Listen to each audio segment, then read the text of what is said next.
ঘুম থেকে ওঠার সুন্নাহ, আজকের সুন্নার ডিউটি এটা নিয়ে যান। ঘুম থেকে উঠার দোয়া পড়া, আলহামদুলিল্লাহিল্লাযী আহইয়ানা বা'দা মা আমাতানা ওয়া ইলাইহিন নুশুর, অনেকেরই মুখস্থ আছে আলহামদুলিল্লাহ। আর পরের যে দোয়াটা আছে, এই দোয়াটাও হাদিসে আছে, কিন্তু আমরা প্রথমটা যেহেতু শর্ট, আমরা প্রথমটাকে টার্গেট করি, যে প্রথমটাই আমরা সবাই নিলাম, এটা আমরা পড়বো ইনশাআল্লাহ। এটার পাশাপাশি সূরা ফালাক এবং সূরা নাস ঘুম থেকে ওঠার পর পড়া সুন্নাহ। সূরা ফালাক এবং সূরা নাস, কুল ফালাক কুল রাব্বিন নাস, ঘুমের দোয়া। আর এটা হাত দিয়ে চোখ মোছা, উঠার পর একটা হালকা একটু চোখ ডলা সুন্নাহ।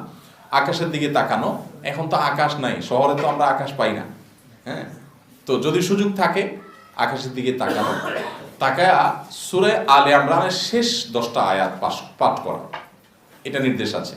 এগুলো সবগুলো মানার চেষ্টা না, আমরা মানে দোয়াটাকে টার্গেট করে মুখস্থ করার, আর দুই একটা টার্গেট করে যেগুলো আমাদের জন্য সহজ, কিন্তু তারপরেও জেনে রাখি। মেসওয়াক করা, মেসওয়াক কার